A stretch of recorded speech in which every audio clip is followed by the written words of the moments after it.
Pray for Arsenal because their tormentor is back and fit, as it is reported that Marcus Rashford seems to have passed a late fitness test and he might be available to start against the Gunners. Welcome to the United Hotspot. My name is Webb. Now, there are trends all over X and all other platforms.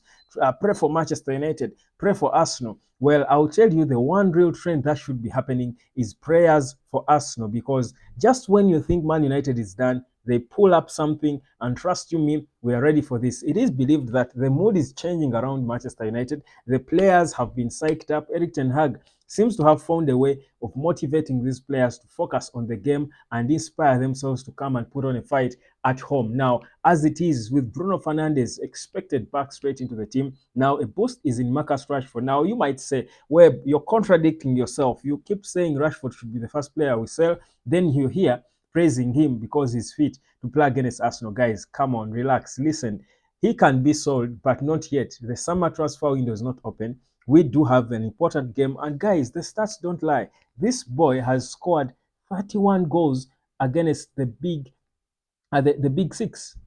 Yeah, 31 goals against the big six. Now, these are the big five. Those are that is 24 plus 7. That's 31 goals against the big five, the so-called big five. That is Marcus Rashford for you. Now, for Arsenal, against Arsenal, he has scored 6 goals and assisted 4 times. This boy. So certainly, that's his meat. He has those for dinner, breakfast, lunch, and dinner. So if he's fit, he should be there because he's definitely a threat. Rashford can score goals. He can be a good finisher when his head is right. Now we're hoping that after that period of rest, when he was given some time off because of what was believed to be an injury, he's back now and in his right mental space to go out there and do what many expect of him. Because without a shadow of a doubt, if we are playing against a team like Arsenal, we want to bank on certain senior players, and it doesn't get any senior than Rashford and Bruno Fernandes, at least in this current Manchester United. So him being available, if we do come out here to psych him up, to pour the stats, and I love the positivity flying around all over social media about Rashford. He's trending highly right now. I think for me, it's the right motivation for him to pick himself up and feel like these fans who have been shouting at him, the likes of me and the rest, are not really doing it out of malice and hate. Like he said, it is personal and stuff. We are trying to push him to get the best out of him because we know he can be better than what he has given us. So this is the time for him to silence us, to come out there, prove us, and we all say, because there is talk by the way suggesting that Ineos are of the view that instead of letting go of Rashford, they could hold on to him and try to talk to him and counsel him into the good player they know he can become. They're trying to support him and help him because this is an academy boy.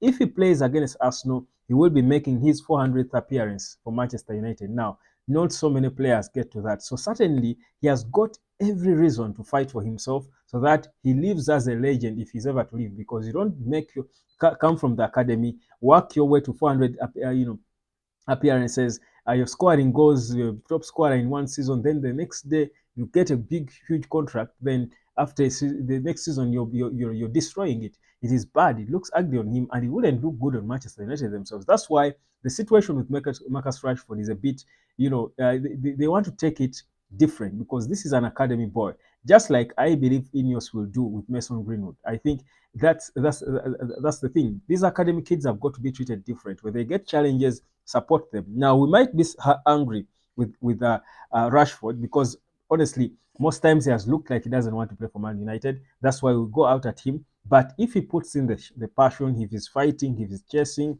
if he puts his head down, if he's generous and passing the ball to Højlund, if he's playing like a team player, like a professional, we know what he can do. And we hope that's what we see, because that's why we are psyching him up. Now, question is, should he be starting? To be honest, in my previous starting 11, I hadn't put him because I didn't think he was going to be 100% fit, but it looks like he has passed the fitness test, him and Bruno.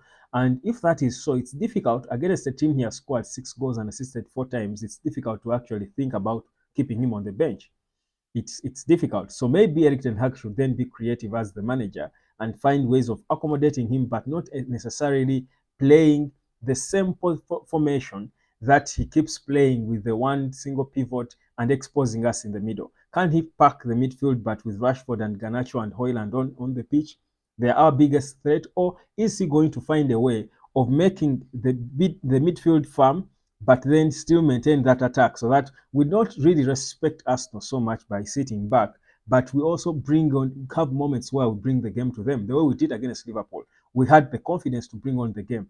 If we can find a way of getting that balance, the biggest issue in the Eric Ten Hag team is the lack of balance in the team. He doesn't know how to set up a balanced team. And it's not even just about the injuries. Yes, the injuries are there, but the setup of the team usually is not balanced. So that's why the spaces are there. It's not the injured players who create the spaces. It is the arrangement on the pitch, the organization on the pitch that creates the spaces. So if Eric Ten Hag can deal with that, put Rashford there, Garnacho there, and Hoyland up top, then try to find the balance in the midfield. This is Arsenal. Probably we can have something. He scored against Man City. He's a big game player, and players, big game players are not everywhere. I mean, it's a different trait.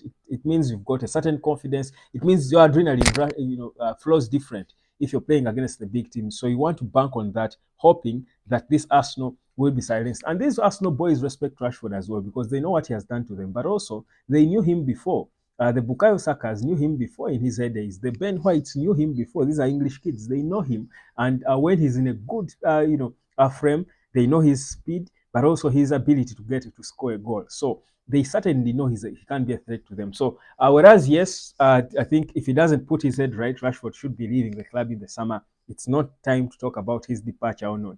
It's time for us to psych him up to be able to come out there and give us a chance because the bookmakers don't give Manchester United a chance. But I'll tell you, I'm one of those who think it's going to be either a win or a draw. I predicted a 1-0 draw. I can actually predict a 2-1 win. Perhaps I can change it. I don't think Manchester United is going to lose to Arsenal this evening. The game is just a couple of hours away. It's just about 6 hours away from now. Yes, about 5 hours away from now. Yes, five and a half hours away from now. But trust you me, I don't think for me, Manchester United is going to lose this one. That's my honest opinion. And with Rashford there, whether he starts or not, I think Eric Ten Hag, if the only way we will lose this game, if if Eric Ten Hag still plays a single pivot, that's the only way. Guys, I had too much to eat. I mean, when you're preparing for a game against Arsenal, you certainly know you're going to shout a lot. You've got to eat, guys. Eat and rest. Eat early enough, rest, and have taken a nap. Then be ready to shout because, guys, it will take all those voices of yours from wherever you'll be watching the game to support this Arsenal. But that said, I think it's going to be a good game. Eric Ten Hag has been talking lately with a lot of confidence, attacking fans who think he should be sacked, saying they know nothing about football.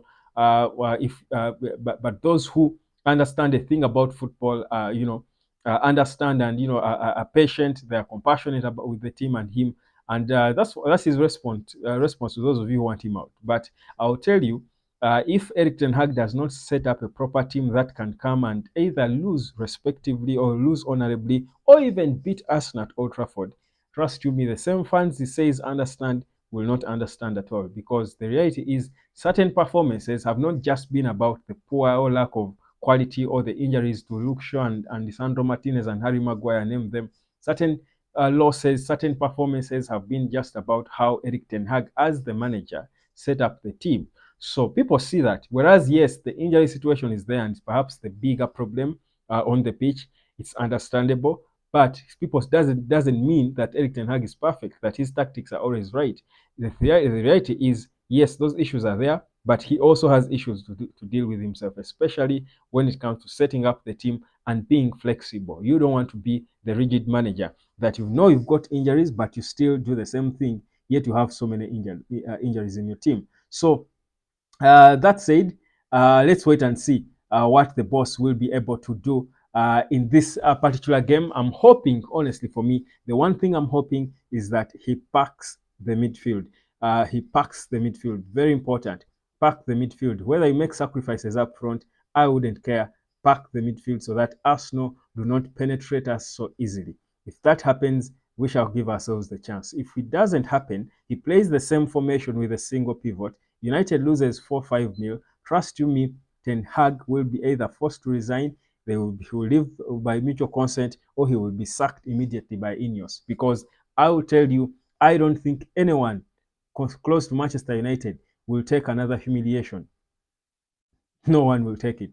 He will keep praising the supporters who back him and back him, but there must be a fight. We must fight. We don't care about the injuries. We must fight. These are all Manchester United players, and the manager has got to find a way of making them work, especially to protect the fortress called Old Trafford. If we are humiliated by our biggest rival at home, we won't care about the injuries. We can be beaten, yes, and many expect United to lose, not me, but many expect United to lose. But how do we lose? Do we lose with a fight? Do we lose respect honorably? The way we lost against Man City, by the way, it wasn't a painful loss.